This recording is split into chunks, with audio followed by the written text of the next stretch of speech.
bold, that. So I'm gonna make it black and white. Why? Because I can. Or let's use a different color.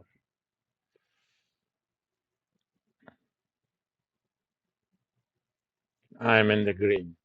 Now I use green for something else. Let's make it purple. All right. So this project is gonna pay itself back in about 2.4 years or 28 month-ish, something like that. Now, the way payback rule works,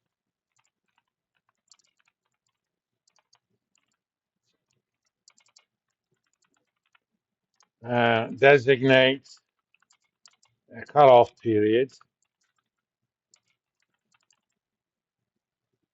and company may simply say, if the project pays itself back within 2.5 years, accept it. Otherwise, don't. Then for standalone,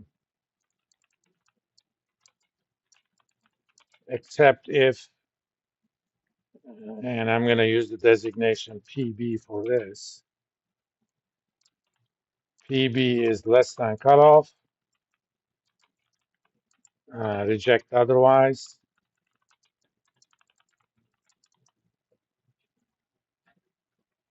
And for mutually exclusive, you guessed it, accept the project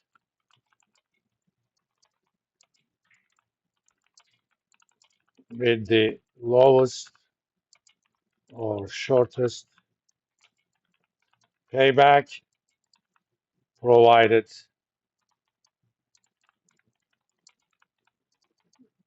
the shortest payback period is less than the cutoff.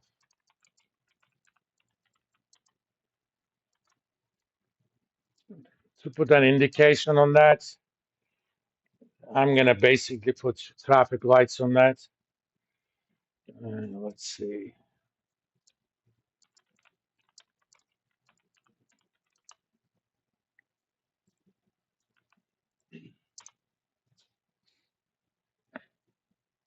I'm going to add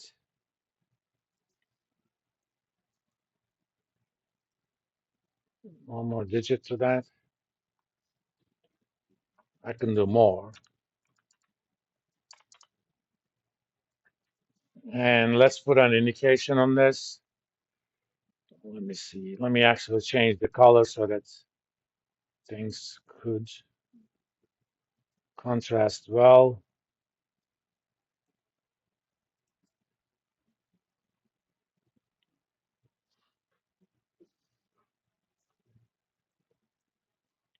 I'm going to do home, conditional formatting, new rule. This time I'm going to do an icon set. Let's see. I'm going to use these traffic lights.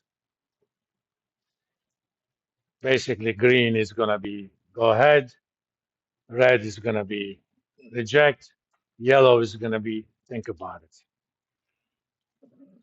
Since payback period works kind of the reverse, I'm going to reverse the icon order. So, and these are going to be based on formulas.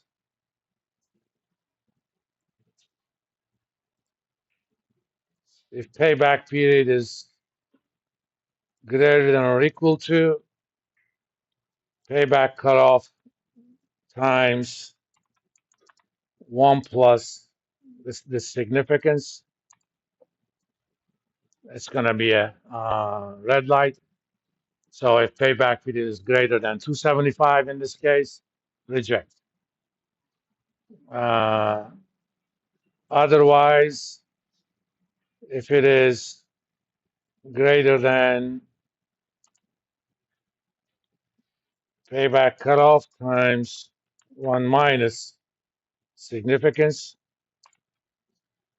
give me yellow. So anything in between 225 and 275 is going to give me yellow. 175 and 225. No, 225 and 275. Otherwise, give me green. So in this case, it's yellow. If my payback cutoff was 3, I would have gotten a green light on that. Or if my payback cutoff was 2, red light. Again, this is not something you wouldn't be able to easily do. You would be able to easily do, but we might as well conceptually speaking, this is an AI model.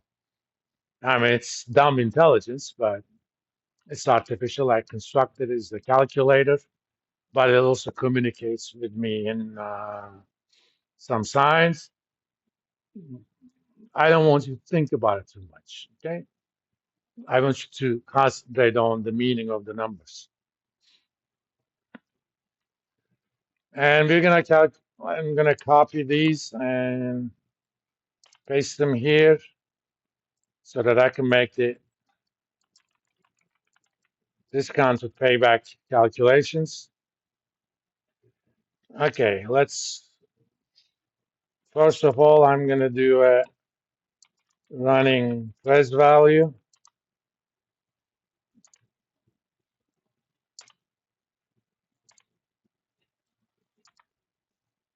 Oops, price value. Previous running present value plus the current one.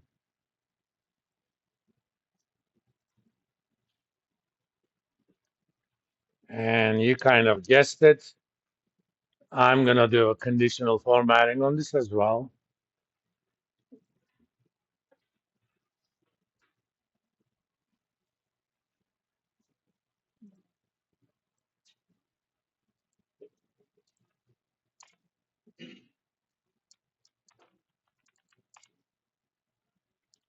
I want, this is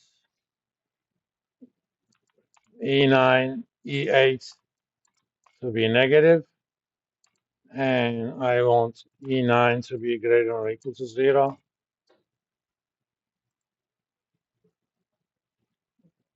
My fill is going to be black.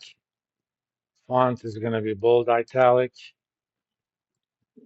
yellow. Okay, okay. Copy.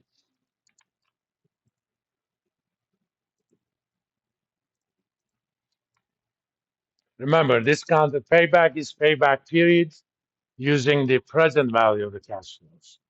So on a discounted basis, this project pays itself back sometime during year 4. Okay. So on this input, that's going to be 4.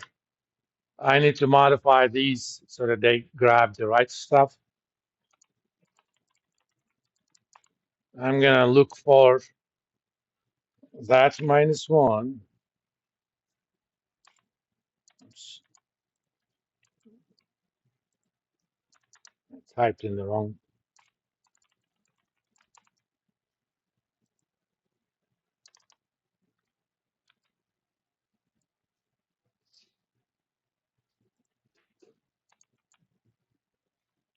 During the year before the payback period, I'm going to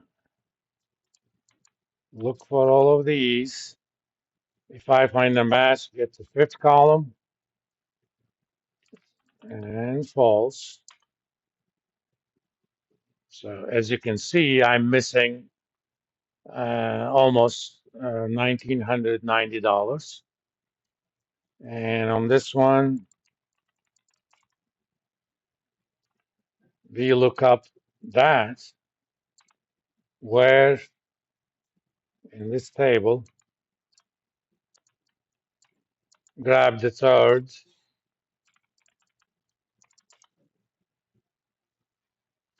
So during the payback year, I'm getting 79.48. on a present value basis. And the formula is the same. Yeah. Unless cost of capital is negative, which is almost never going to be for your case. In fact, for anybody's case, discounted payback will always be higher than regular payback. Technically, I could have a different cutoff for discounted payback, but I'm just going to leave it as it is.